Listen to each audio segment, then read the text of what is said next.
Welcome back to the Black Sports Network, our Women in Sports series. My name is Brianna DeBose. I am your host this evening. And this evening I have Asia Gholston of the Jacksonville Jaguars. She is the Director of Marketing. Thank you for coming on to the show. Thank you for coming on to the network. We're excited to get into this conversation with you. And thanks for taking the time out. Thanks for having me. Absolutely. Late on Thursday, so this is going to be the equivalent of us going to happy hour together. Yes, this is our happy hour. I have water. That's all I have. I wish I would have came more prepared. But this is our happy hour because we are celebrating you. We are giving you your flowers while you're still here, and you're doing some phenomenal work, and I can't wait to discuss it and wait for everyone to hear about it. So let's kind of jump right into this. First question I have for you, what brings you the most joy about the work that you do? I think what brings me the most joy is after it's done and fans and consumers are interacting with it, they have no idea what it took to get to that point. Yeah. So it's kind of like a dirty little secret. Like they have no idea how much sleep we lost to get this tweet in front of them. They have no idea how many creative revisions this one picture had to go through before, they engage with it or like it or share it. I don't know. It's just something about the behind the scenes that I love it the most. Wow. Most people would say like, that's the worst part, but you're like, yo, I love that. It's like, you have no idea. We had to deliver this into you in like a few hours and put it together, and it's amazing. And now, boom, it's there. Yeah. And you see it. That's me. I'm that person. And I look at all content like that. So I'm like, dang, I wonder what they really had to go through to get to that point. Like, it's just my curiosity. So I think that's why I love what I do the most. Yeah, I love it. I love it. Speaking of what you love, I'm just curious, what's your favorite marketing campaign that you've gotten to work on this far in your career? In my career, my favorite, it will have to be Home Gating. And it's a series I ran when I was at the league. We partnered with Pizza Hut, and it was essentially after you take all the fluff and marketing away from it, it was a pizza party with the players the players got to have with like other teammates, friends, family. It was an Instagram story takeover during a game window, which at the time was unheard of because most of the coverage on our social platforms were focused on the game, but never necessarily focusing on a player watching a game. So like once you take the fluff out of it, it's like you watched a player watch a game while eating pizza, but like the way it came to fruition was like the dopest thing ever. That sounds really cool. It sounds like it took a lot of work, but you made it happen, and it again produced some really cool content. Now, can you please tell us about your professional journey thus far? I've done my research on you. You have done some really cool things in your career. How did you always know that you wanted to do sports marketing? And how did that kind of come about?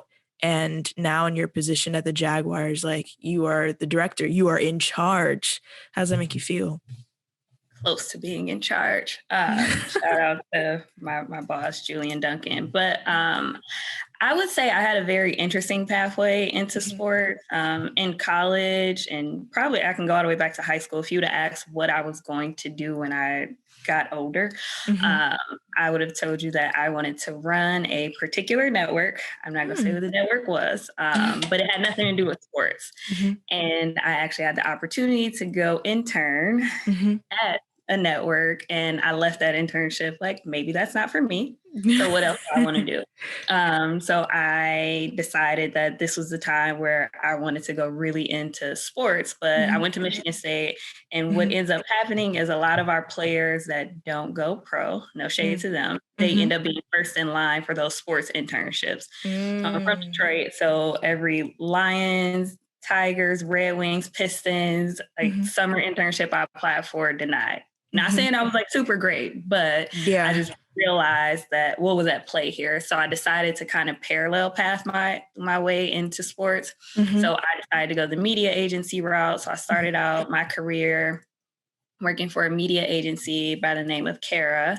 Hmm. And I was a digital investment lead on the Chevy account. And Ooh. I love that. And before like learning more about that side of the business, I was like, well, who's making the direction? Who's driving the strategy here? And Mhm. that's when I learned there was a whole nother side of the media business called Mhm. media planning, Mhm. as opposed to media buying. And I got an Mhm. opportunity to learn that side of the business when Wow. I was offered the job to go to New York. And at the time, Cadillac was breaking away from the brands in Detroit so they Mhm. could compete with some of the more luxury brands. So I was Mhm. like 23, 24. Like, of course, I want to go to New York City. Like, Yeah, why not? gross, but it's New York City. I'll figure it out.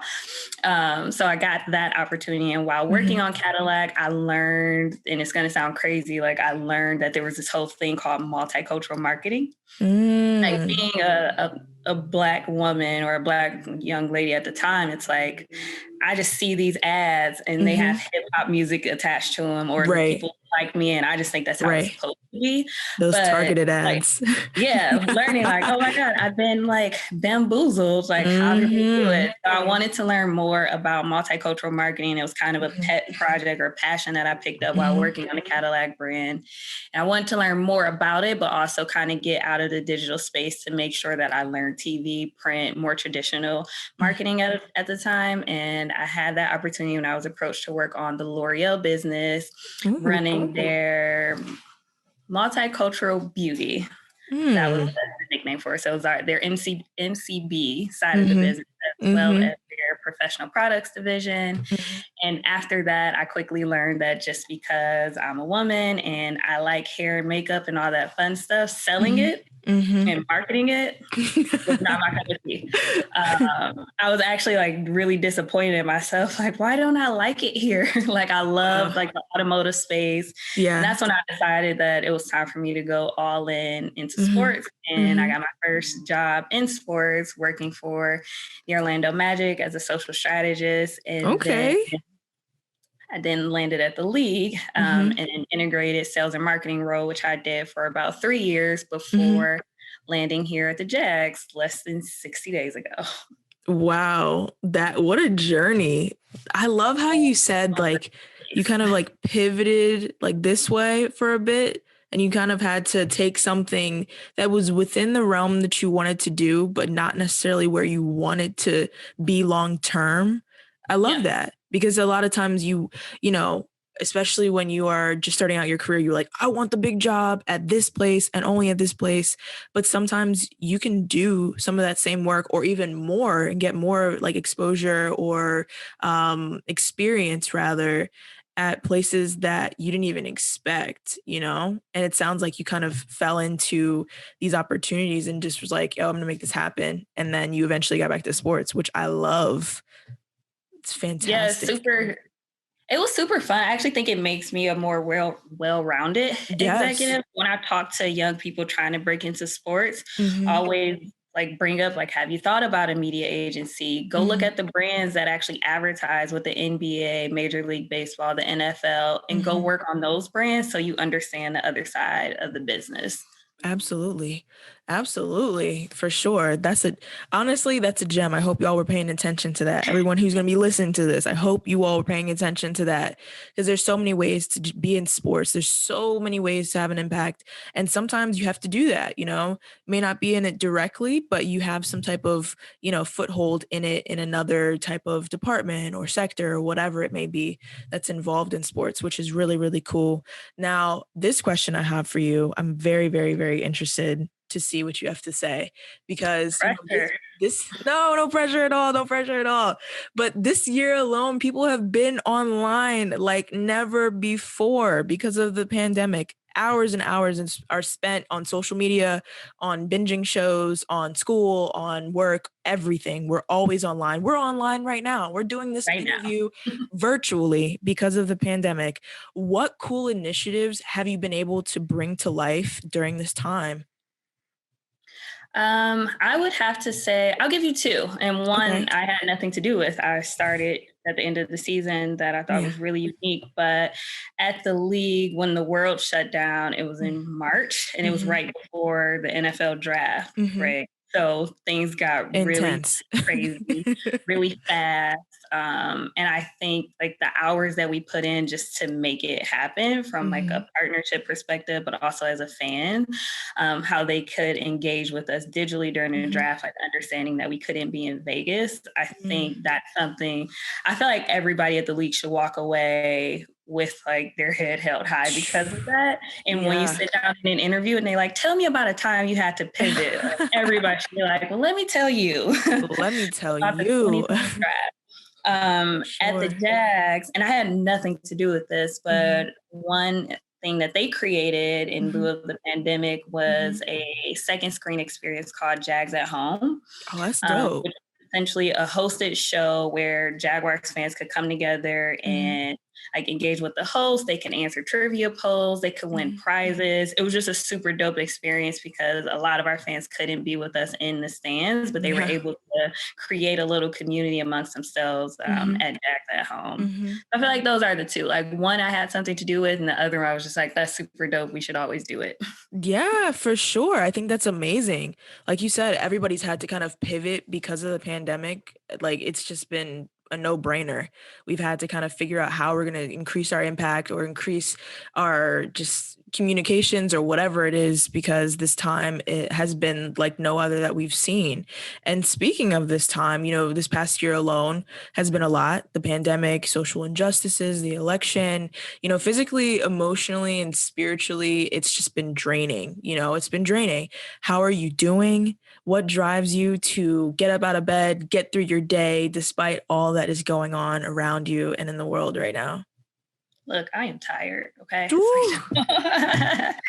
Man. No, yeah, like it was super rough. And at the time I had just relocated from Los Angeles to New York. So I didn't get to spend a ton of time just out in the city that I thought I was gonna have, because this is my second stint in New York, and I felt like I was in a different tax bracket, so I was gonna be able to have a little more fun. I can hang now. I can hang out a little bit. So I feel like I missed that.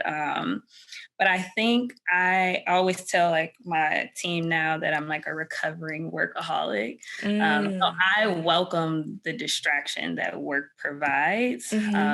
That's always been, it's an odd escape, but it's one that works for me. Like when the rest of the world just becomes too much, like, let me go focus on something I can change and impact.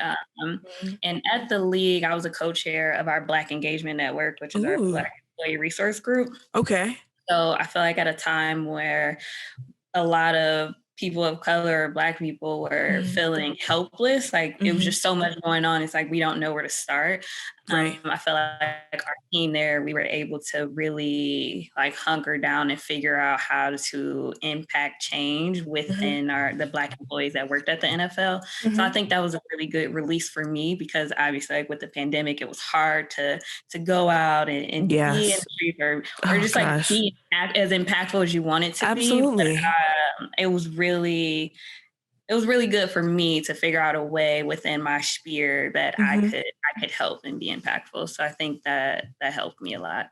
Absolutely. Look, getting through this year alone, we've had some high highs, some low lows.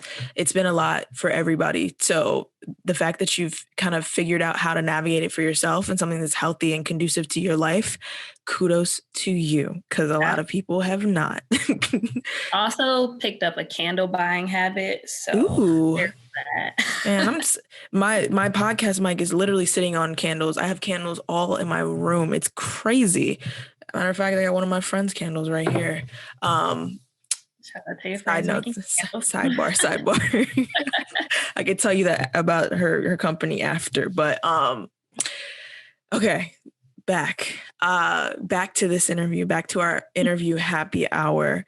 This interview alone will air during Women's History Month. This is why we have you on the show.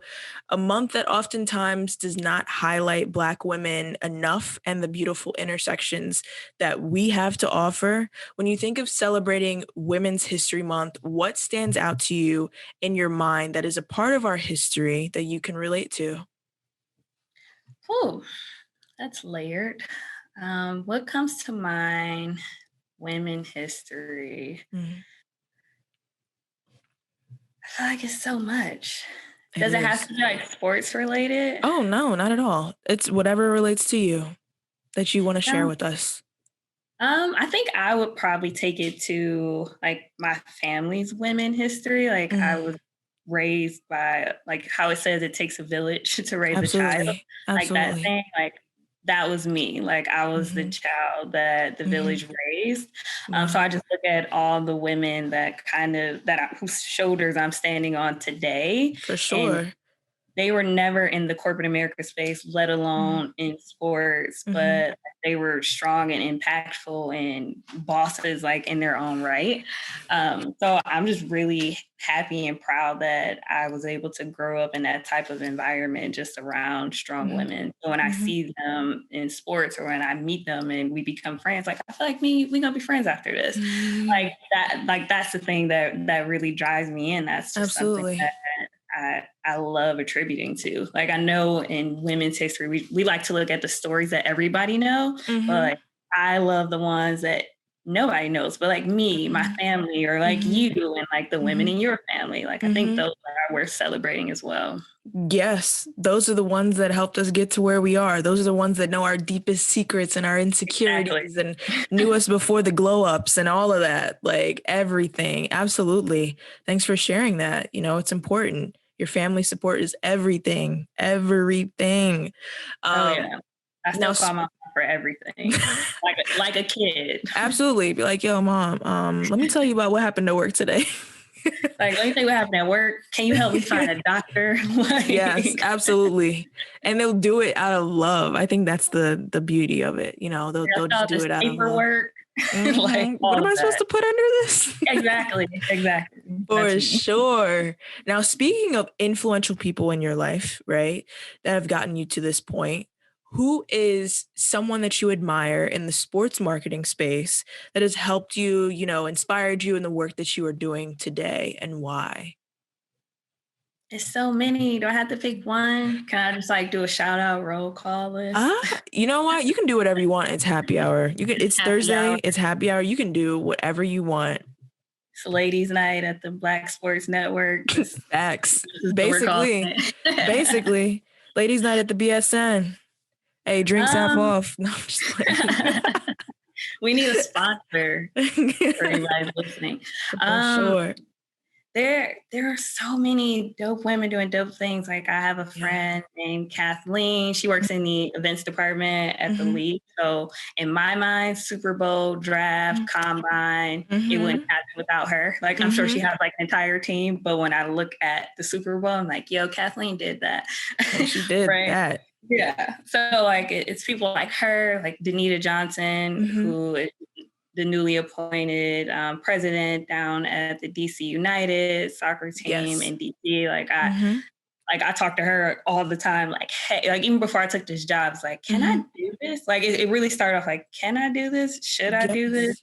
All right, I'm gonna do it. I'm gonna do it. Yes. Like I just attribute it to my tribe. Mm-hmm. There's Dana Kirk, who she's over at Netflix. Mm-hmm.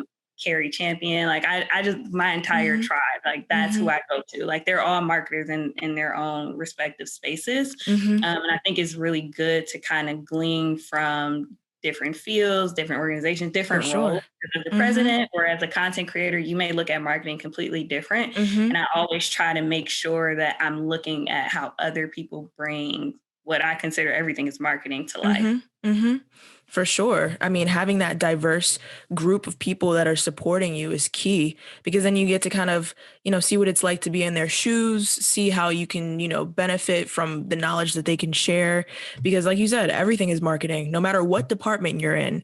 You'll have to be able to market, whether it's to yourself or to your team, you'll have to market and be able to work it. So that's awesome that you have a supportive, just group, tribe. It's amazing.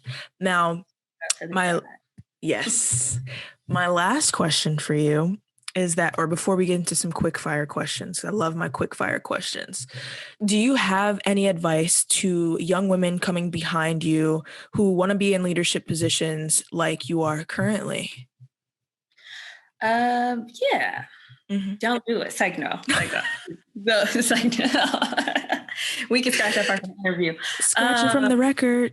I think being yourself. Like, I think that's something that it took me a really long time to step into as a professional. Mm-hmm. And I almost feel like if I would have done it sooner, I may be a little further on in my career. Mm-hmm. But also make every job you have like impactful. Like Mm-hmm. every role that I've had up until this point, I'm able to proudly say, like, while I was there, I did X, Y, and Z, Mm-hmm. especially in the marketing space. I can run down Mm-hmm. campaigns, magazine placements, like you Mm-hmm. name it. Mm-hmm. So I think whatever role you're in, whether you're at the coordinator level, intern level, like just figure out the best way to be impactful and helpful, but also trust your own instincts. Like whenever I'm presenting an idea to my team, I'm like, don't let me be the focus group of one. Like how Mm-hmm. I see things may be completely different than you see things. Like, Mm-hmm. how do we make this better? Mm-hmm. So like your voice, no matter what level you are, like it matters, especially in a marketing space because Absolutely. you yourself you're a consumer. Mm-hmm. Absolutely. Be bold. Of course you belong. Be able to use that voice and shed that light. I Yes. love it. Now, this is my favorite section of my interviews. It is the quick fire section. You have to answer within one word or one sentence. So, one word, one sentence, and go. All right. What's your East Coast or West Coast? Midwest. Okay. um, what are you doing when COVID is over? Like when we can actually go outside, no masks. What's the first thing that you're doing? I want to go to a concert, but I don't know if I feel safe enough going to a concert. But I feel concert, that. I miss concert. concerts so bad, so bad. Who's your dream collaboration? You can work with anybody, any brand. They call you and say, "Hey, I want to work with Asia. What's going on?" LVMH. Really? Okay, okay, okay. Y'all hear that? You never know who's listening. You never know.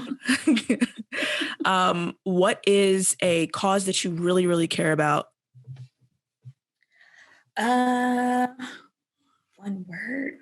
One word. One word or one sentence? Diversity in sports leadership. Oh, I like it. I like it. Now, you can answer this one in one sentence or maybe a few. What do you want your legacy to be? I want my legacy to be real. Mm, Like we talked about this whole, like it took me a while to be my authentic self, like mm, in the workspace. yes. Um, I don't want who I am at work to be different than who I Mm, am at home or mm, in my volunteer space or at mm, my church. Like I want mm. to be consistent across the board. So impactful, real, and dope. I love it. I love it. And that is the end of the interview because I just love that. Bringing your authentic self to work because that is the value. That is the value right there. Today, we have had Asia Gholston. She has given us so many gems, so many gems at our BSN happy hour where we brought our drinks, our water. Cheers to you. Thank you for all the fantastic work that you do. Again, my name is Brianna DeBose, and this has been another episode for our Women in Sports series. Can't wait for everyone to see this. Thanks again for coming on to this episode. Thank you. Absolutely. End it.